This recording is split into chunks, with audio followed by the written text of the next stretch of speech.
Votre invité Frédéric Rivière, vous recevez ce matin la directrice France de l'ONG One, Najat Vallaud-Belkacem. Bonjour Najat Vallaud-Belkacem. Bonjour. Qu'est-ce que représente pour vous l'entrée de Joséphine Baker au Panthéon ? Une belle nouvelle, un beau moment et je dois avouer que au-delà de tout ce qui a été dit sur cette image de la France qu'elle peut donner et qui a fait beaucoup de bien à beaucoup de monde, soyons clairs hier, moi j'avais une affection particulière pour la femme qui a réuni autour d'elle une multitude d'enfants qu'elle a élevés venant des quatre coins du monde, considérant que au fond c'est par l'éducation qu'on apprend à vivre ensemble les uns avec les autres. Puisque au lendemain de la guerre, elle se rendait compte par elle-même que les leçons de la guerre ne suffisaient pas à apprendre à vivre ensemble. Et donc, c'est une femme pour laquelle j'ai beaucoup d'affection et je suis ravie de cet événement. Éric Zemmour est officiellement candidat à l'élection présidentielle depuis hier midi. Quel effet pensez-vous que cette candidature aura sur la campagne présidentielle ?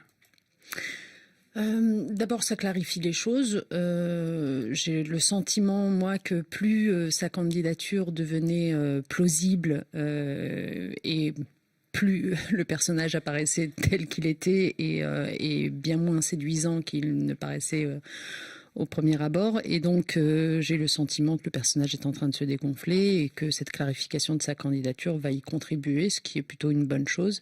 Maintenant, c'est aux Français qu'il revient de faire leur choix. Le paysage politique est en train de se préciser. La campagne va pouvoir commencer et j'espère qu'elle va tourner autour de sujets un peu plus intéressants et diversifiés que ceux qu'on a entendus ces dernières semaines. Mais est-ce qu'il doit pouvoir s'exprimer là où il va, là où il veut tenir des meetings? Certains aujourd'hui, à gauche, n'hésitent pas à dire qu'il faut tout faire pour l'empêcher de s'exprimer, pour qu'il n'ait pas accès au débat public. Non, ce n'est pas mon cas. Moi, je pense qu'il y a une forme de liberté d'expression, évidemment, d'une part, et puis surtout que dans le débat politique, c'est important que puissent s'exprimer des arguments, y compris pour pouvoir les contrer derrière, parce que si on ne les laisse pas s'exprimer, on ne sait pas contre quoi se battre et pendant ce temps-là, ces arguments peuvent prospérer néanmoins dans une partie de la population. Donc si on veut débunker, comme on dit, faire du fact-checking, constater que tout ce qui est prétendu est faux, revenir sur la réalité, les chiffres, eh bien il faut bien qu'on ait entendu d'abord ces arguments.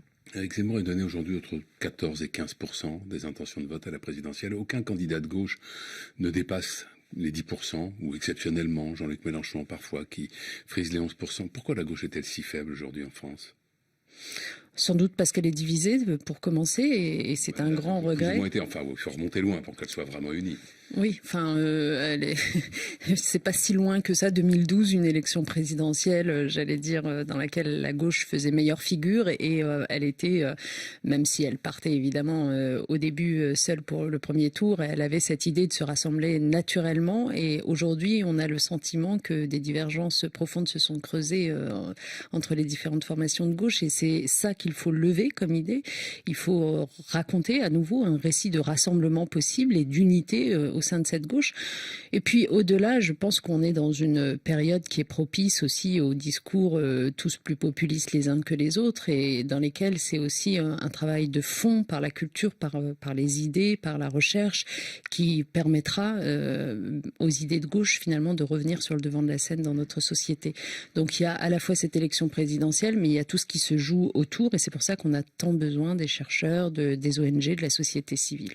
Alors les ONG justement, l'ONG One dont vous dirigez l'antenne française a lancé lundi en partenariat avec le journal La Croix une grande consultation citoyenne sur la question de l'extrême pauvreté. Votre idée c'est de faire émerger des idées précisément contre ce fléau ? Mais en fait, ça a un lien avec votre question précédente, c'est-à-dire qu'est-ce qui peut aujourd'hui mobiliser, et notamment parmi les jeunes générations, en termes de grands combats, de grandes causes. Et je pense vraiment que... L'extrême pauvreté ne devrait pas être qu'un combat de la gauche. Bien sûr, tout comme le changement climatique d'ailleurs ne devrait pas l'être. Je dis simplement qu'aujourd'hui, il faut qu'on donne à voir, notamment à cette jeune génération, le fait que nous avons de grands défis, que nous sommes capables de prendre en main, auxquels nous pouvons nous attaquer. Et la question question de l'extrême pauvreté en est un.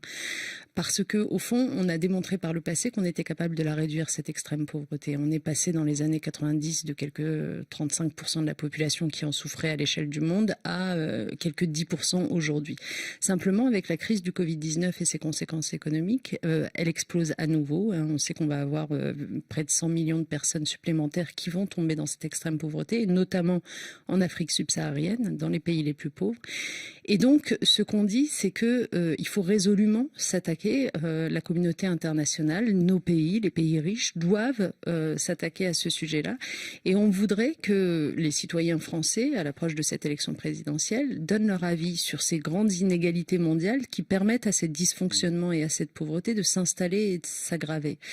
Aujourd'hui, on est en plein milieu de cette crise Covid-19. On voit bien, par exemple, l'inéquité vaccinale, le fait que à peine 5% de la population dans ces pays pauvres soit vaccinée contre 70 dans les nôtres. C'est quand même un problème fondamental. D'ailleurs, ça nous revient même en boomerang, puisque finalement, c'est dans ces pays pauvres que naissent les variants qui vont nous revenir et nous empêcher d'être véritablement protégés. Donc, c'est sur tous ces sujets-là que nous aimerions entendre les citoyens français qui ont leur mot à dire sur la lutte contre ces inégalités mondiales. Puisque vous parlez de vaccination, la réunion de l'OMC qui devait se tenir cette semaine, en début de semaine, lundi, et qui devait examiner la question de la levée des brevets sur les vaccins anti-Covid a été reportée sine die en raison précisément de l'apparition de ce nouveau variant Omicron. Mais comment pourrait-on atteindre cet objectif si d'une part les laboratoires n'en veulent pas et que d'autre part il n'y a pas de véritable pression des grandes puissances de ce monde ? Mais c'est tout le sujet, c'est-à-dire que nous estimons que les pouvoirs publics doivent imposer des choses au secteur privé et ils doivent l'imposer en l'occurrence sur un sujet mondial comme celui-là, dans une coopération entre États. La levée des brevets sur les vaccins Covid-19, elle a été demandée il y a plus d'un an maintenant à l'OMC par l'Afrique du Sud et l'Inde. Il y a une centaine d'États qui ont rejoint cette demande. Nous attendons des nôtres, des pays riches, des pays d'Europe, qui la soutiennent véritablement. Emmanuel Macron avait semblé la soutenir, cette demande, au mois de mai dernier, mais en fait, dans la pratique et dans les discussions qui sont menées au niveau européen, on a le sentiment qu'il n'y a plus personne. Donc, il faut reprendre ce sujet, il faut imposer aux laboratoires pharmaceutiques la levée des brevets. Pourquoi ? Parce que, franchement, on est le 1er décembre, c'est, comme vous le savez, la journée de lutte contre le sida, et on a appris quelques leçons du sida. À partir du moment où les premiers traitements sont arrivés contre le VIH dans les années 90, il a fallu près de 20 ans pour que ces traitements soient complètement accessibles aux pays les plus pauvres et aux populations les plus pauvres. 20 ans se sont écoulés, des millions de morts qui auraient pu être évitées. Pourquoi ? Parce qu'on n'a pas levé justement tous ces brevets, toutes ces barrières de prix, etc. Donc aujourd'hui, on ne va pas recommettre les mêmes erreurs avec le Covid-19. On sait tout ça. Donc nous, on dit il faut lever ces brevets de façon temporaire. Ça se justifie. Le vaccin Covid-19 doit être un bien public mondial. Cette pandémie ne sera résolue que si on l'éradique partout et pas simplement dans les pays riches.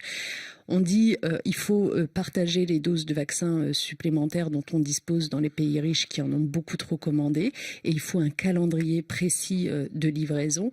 Bref, on dit faut véritablement une coopération mondiale sur ce sujet. Est-ce que l'appât du gain pour les grands laboratoires pharmaceutiques n'est pas aussi ce qui fait qu'ils vont vite, par exemple, pour mettre au point les vaccins qui sont aujourd'hui sur le marché ?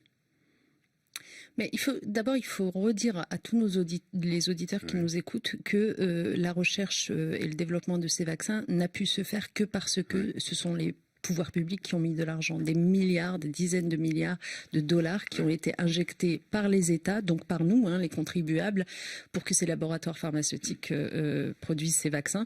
Donc aujourd'hui, c'est bien normal que ce soit nous, les contribuables, qui disions ce que nous avons envie qu'il soit fait de ces vaccins. Et je crois que notre intérêt à tous, c'est qu'il soit le plus largement partagé. Merci Najat Vallaud-Belkacem.